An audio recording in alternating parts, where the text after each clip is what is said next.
Welcome friends, स्वागत है आपका YouTube चैनल ज्ञान विज्ञान में। मैं हूं विशाल कुमार महतो। विटामिन्स का जो हम लोग का पार्ट 1 वीडियो था उसमें से हम लोगों ने वाटर इनसॉल्युबल विटामिन्स के बारे में पढ़ा था। अब हम लोग का जो पार्ट 2 है इसमें हम लोग पढ़ेंगे वाटर सोल्युबल विटामिन, जिसमें मेनली 2 विटामिन्स है, विटामिन बी और सी।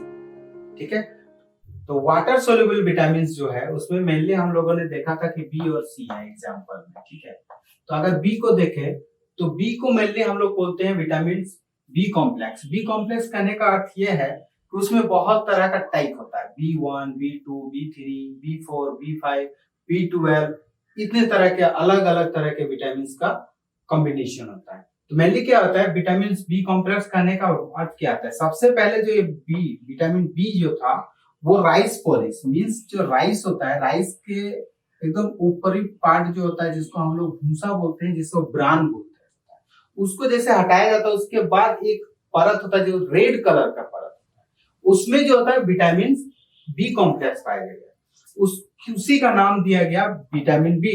लेकिन जब और फर्दर उस पर स्टडी किया गया तो देखा गया कि अलग अलग उसी का फॉर्म में है, लेकिन उसमें क्या है कि उसका प्रॉपर्टी गुण जो है सभी गुण जो था लगभग समान था। तो क्या किया, उस सबको एक साथ मिला के जैसे B1, B2, B3, B12 सबको मिला के टर्म दिया गया बी कॉम्प्लेक्स। आप डॉक्टर्स जब कभी भी आप गए होंगे तो बी कॉम्प्लेक्स लिखा होगा तो उससे भी आपको याद होगा। तो अब हम लोग देखना है कि B1 जैसे B1 हो गया, B2 हो गया, B3 हो गया, B4 हो गया, B5, B12, ये सारे के बारे में हमको एक अलग से पढ़ना है। विटामिन बी कॉम्प्लेक्स का जो पार्ट है उसमें से हम लोग अगर देखें विटामिन B1 तो सबसे पहले B1 आ रहा है। विटामिन B1 को बोलते हैं थायमिन, याद रखिएगा थायमिन। और डायरेक्ट ये भी क्वेश्चन पूछा जाता है विटामिन बी की कमी से कौन सा बीमारी होता है, तो उसमें आप क्या करते हैं ना, बेरी बेरी लगा देते हैं। ठीक है, तो भी कोई दिक्कत नहीं है क्योंकि विटामिन बी जो है B1 जो है बी का ही एक फॉर्म है। लेकिन अगर vitamin B1, vitamin B2, B3 दिया जाएगा तो आपको क्या करना है, विटामिन B1 को मानना है, जिसके कारण वो विटामिन की कमी से बेरी बेरी होगा। कौन सा? थायमिन। विटामिन B1 का नाम है थायमिन। ठीक है, या ऑप्शन में B, C, D रहेगा तो आप B को मानना है। विटामिन B2 का अगर देखें तो इसको बोलते हैं राइबोफ्लेविन।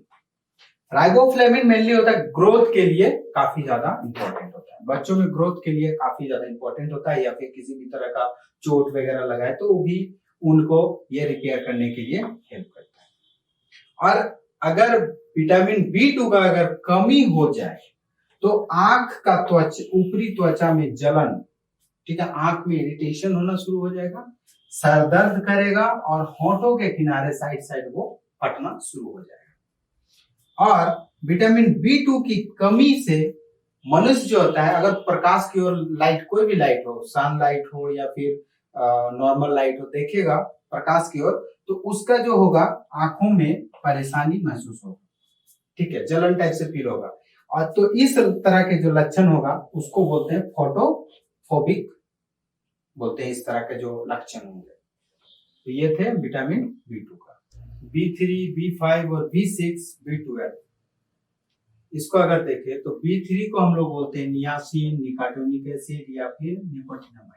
ठीक है, ये इसका अगर बॉडी में कमी हो जाएगा B3 का तो उससे क्या होगा, प्रजनन क्षमता की कमी हो जाएगी, बाल जो होगा भूरा रंग का हो जाएगा और अत्यधिक बॉडी थकावट होने लगेगी। ठीक है, उसी तरह B5 भी है जिसको हम लोग पेंटोथेनिक एसिड बोलते हैं।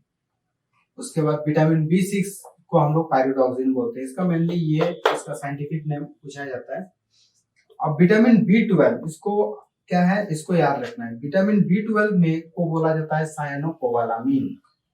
ठीक है, कोबालामिन।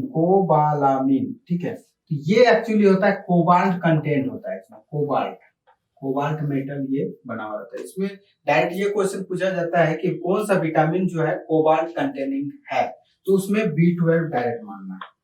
और B12 का अगर कमी हो गया बॉडी में तो उसमें क्या होता है, ब्लड का बनना बंद हो जाता है और उस कंडीशन को बोलते हैं एनीमिया।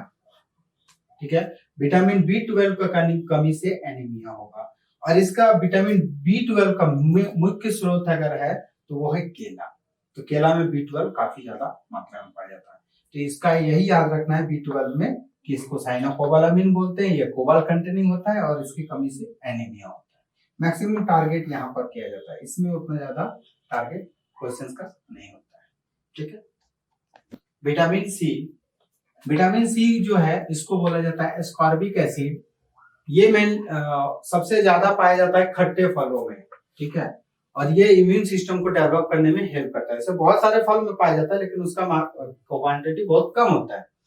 शरीर में इसकी कमी होने पे क्या होता है, स्कर्वी हो जाता है। ठीक है।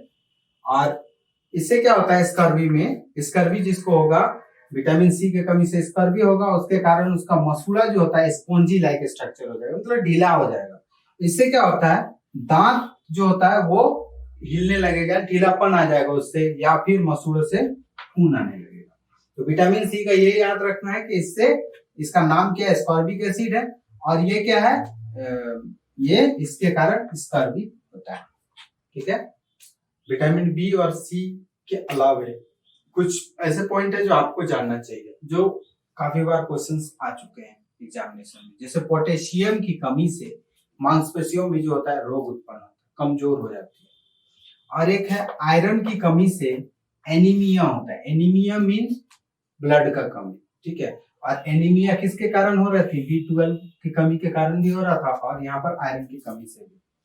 आयोडीन की कमी से जो होता है वो घेंघा रोग होता है, जो गला में फूल जाता है, जिसको हम लोग व्हाइटर बोलते हैं। ये डायरेक्ट क्वेश्चन आता है, इसको याद रखने का जरूरत है। फ्लोरीन की कमी से क्या होता है, दांत कमजोर हो जाता है। फ्लोराइड जो कोलगेट वगैरह देखिएगा उसमें जो है पेस्ट वगैरह सब में, टूथपेस्ट में फ्लोराइड मिला हुआ रहता है ताकि दांत कमजोर ना हो। कैल्शियम का, क्योंकि कैल्शियम क्या है, बोन को बनाने में हेल्प करता है या स्ट्रॉन्ग बनाने में हेल्प करता है। अगर उसका कमी हो जाएगा तो वो बोन डिजीज होगा।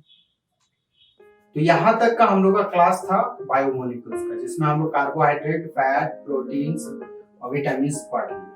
तो ये जो भी क्लासेस थे बायोमोलिक्यूल्स का, आई होप कि आप लोग अच्छे से उसको पढ़े होंगे और याद भी रखिएगा, क्योंकि इससे काफी ज्यादा क्वेश्चंस पूछे जाते हैं। अच्छे से पढ़िए और घर में रहिए, स्वस्थ रहिए।